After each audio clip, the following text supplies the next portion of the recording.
శుక్లాంబరధరం విష్ణుం శశివర్ణం చతుర్భుజం ప్రసన్నవదనం ధ్యాయేత్ సర్వవిఘ్నోపశాంతయేత్. గురుర్బ్రహ్మా గురుర్విష్ణుః గురుర్దేవో మహేశ్వరః గురుః సాక్షాత్ పరం బ్రహ్మ తస్మై శ్రీ గురవై నమః. వ్యాసాయ విష్ణురూపాయ వ్యాసరూపాయ విష్ణవే నమో వై బ్రహ్మనిధయే వాసిష్ఠాయ నమో నమః. కూజంతం రామ రామీతి మధురం మధురాక్షరం ఆరుహ్య కవితాశాఖాం వందే వాల్మీకికోకిలం. శ్రుతిస్మృతిపురాణానాం ఆలయం కరుణాలయం నమామి భగవత్పాదశంకరం లోకశంకరం. వాగర్ధావివ సంపృక్తౌ వాగర్ధప్రతిపత్తయే జగతః పితరౌ వందే పార్వతీ పరమేశ్వరౌ. సూక్తిం సమగ్రయతున స్వయమేవ లక్ష్మీః శ్రీరంగరాజమహిషీ మధురైః కటాక్షైః. వైదగ్ధ్యవర్ణగుణగుంభనగౌరవైర్యాం ఖండూలకర్ణకుహరాः కవయోధయంతి. హైమోర్ధ్వపుండ్రమజహన్మకుటం సునాసం మందస్మితం మకరకుండలచారుగండం. బింబాధరం బహుళదీర్ఘకృపాకటాక్షం శ్రీవేంకటేశముఖమాత్మని సన్నిధత్తాం. విమలపటి కమలకుటి పుస్తకరుద్రాక్షస్యస్తహస్తపుటి కామాక్షి పక్ష్మలాక్షి కలిత విపంచి విభాసి వైరించి. మనోజవం మరుతతుల్యవేగం జితేంద్రియం బుద్ధిమతాం వరిష్టం. వాతాత్మజం వనరయూధముఖ్యం శ్రీరామదూతం శిరసా నమామి. ఆపదామపహర్తారం దాతారం సర్వసంపదాం లోకాభిరామం శ్రీరామం భూయో భూయో నమామ్యహం. హరి ఓం. పరమేశ్వర స్వరూపైన సభకి నమస్కారం. ప్రతి సంవత్సరం ఈ చిత్తూరు పట్టణంలో నరేంద్రబాబు గారి ఆధ్వర్యంలో శ్రీ అరబిందో సొసైటీ వారు నిర్వహించేటటువంటి ఉపన్యాస పరంపర కార్యక్రమానికి రావడం నాకు ఒక ఆనవాయితీగా వస్తోంది. ఈ సంవత్సరం కూడా శ్రీరామాయణం సమాజానికి కాలంతో సంబంధం లేకుండా ఎప్పటికీ ఎలా ఉపయోగపడుతుంది అనేటటువంటి అంశం మీద ప్రసంగాలు చేయడం కోసం రావడం జరిగింది. శ్రీరామాయణం వేదోపబృంహణము. వేదమే శ్రీరామాయణంగా భూమి మీద అవతరించింది. అందుకే శ్రీరామాయణం ఎంతకాలం చదవబడుతుందో, శ్రీరామాయణం ఎంతకాలం ప్రవచనం చెయ్యబడుతుందో, శ్రీరామాయణంలో ఉన్న విషయాన్ని అనుష్ఠాన పర్యంతంలోకి తెచ్చుకోవాలని మనుష్యుడు ఎంతకాలమో ఆర్తి పొంది ఉంటాడో అంతకాలము మనుష్యత్వము నిలబడుతుంది. మనుష్యుని యొక్క ప్రధానమైనటువంటి అనుబంధము భగవంతుడితోటే. అటువంటి భగవంతుడే మనుష్యుడిగా అవతరించినటువంటి అవతారం శ్రీరామావతారం. అందుకే రామావతారం అంత దగ్గరగా మనుష్యునికి జరిగినటువంటి అవతారం వేరొకటి కనపడదు. అంత అద్భుతమైనటువంటి రామావతారంలో రామచంద్రమూర్తి వివిధ రకములైనటువంటి సన్నివేశములను ఎదుర్కొన్నాడు.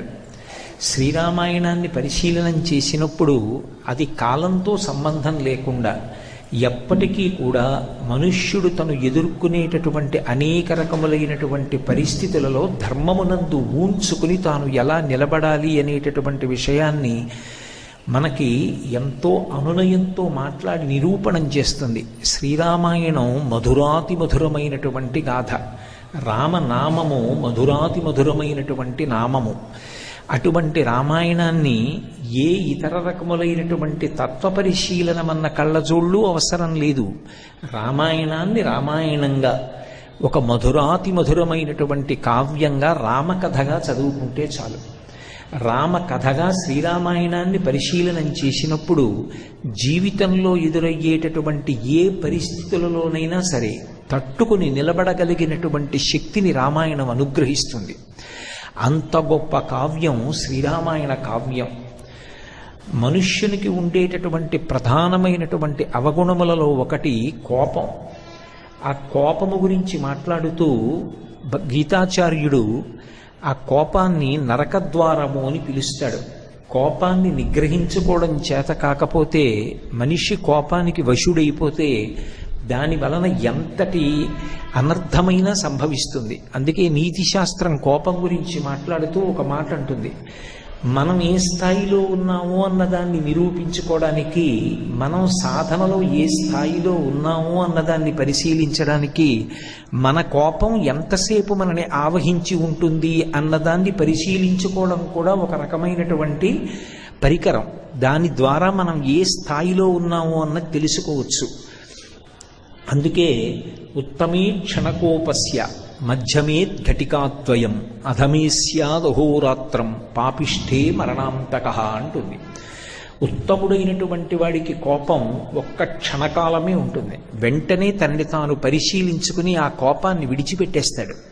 ఉత్తమే క్షణకోపస్య మధ్యమేత్ ఘటికాద్వయం, మధ్యమునకు 2 గడియల పాటు కోపం ఉంటుంది.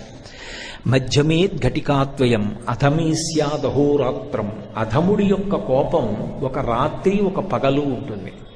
అధమే స్యాదహోరాత్రం పాపిష్ఠే మరణాంతక, చాలా పాపభూయిష్టమైనటువంటి జీవనం ఉన్నవాడు అని గుర్తు ఏమిటంటే, ఒకసారి మనసులోకి కోపం ప్రవేశిస్తే దాన్ని విడిచిపెట్టడం చేతకాక ఆఖరి ఊపిరి వరకు ఆ కోపాన్ని అలాగే పట్టుకుని వేలాడుతూ ఉంటాడు.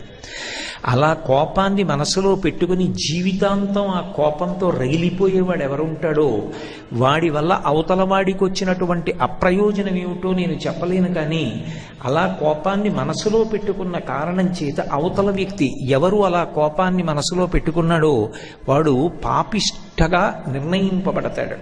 అందుకే కోపాన్ని ఎంత జాగ్రత్తగా పరిశీలనం చేసుకోవాలో అంత జాగ్రత్తగా పరిశీలనం చేసుకోవాలి. కోపము అనేటటువంటిది మనిషికి ఎక్కడి నుంచో వచ్చేటటువంటిది కాదు, లోపలే ఉంటుంది. శంకర భగవత్పాదులు కామక్రోధశ్చ లోభశ్చ దేహే తిష్టంతి తస్కరాః జ్ఞానరత్నాపహారాయ తస్మాత్ జాగ్రత్త జాగ్రత్త అంటారు. మనుష్యుడు ఎప్పుడూ జాగ్రత్తగా ఉండవలసినది ఎవరి విషయంలో అంటే కామక్రోధశ్చ లోభశ్చ, కామము క్రోధము లోభము అనబడేటటువంటి ఈ 3 శత్రువులు దేహే తిష్టంతి తస్కరాః, వాళ్ళు లోపలే కూర్చున్నటువంటి దొంగలు. వాళ్ళు ఏది ఎత్తుకుపోతారు అంటే జ్ఞానరత్నాపహారాయ, జ్ఞానమనేటటువంటి రత్నాన్ని అపహరిస్తారు. తస్మాత్ జాగ్రత్త జాగ్రత్త, దొంగ వస్తాడని ఇంటికి తాళం వేసుకుని ఎన్ని జాగ్రత్తలు తీసుకుంటావో అలా లోపలే కూర్చున్నటువంటి ఈ 3 శత్రువులు అవకాశం వచ్చినప్పుడు పైకి లేచి జ్ఞానరత్నమును అపహరించి మన యొక్క సహజమైనటువంటి స్థితిని పాడు చెయ్యకుండా, శాంతాన్ని భంగపరచకుండా ఉండేటట్టుగా చూసుకోవడంలో వైక్లభ్యమును పొందవద్దు, ఎప్పుడూ పరాకుగా ఉండు అని శంకర భగవత్పాదులు ప్రబోధం చేస్తారు. మీరు చూడండి, కోపం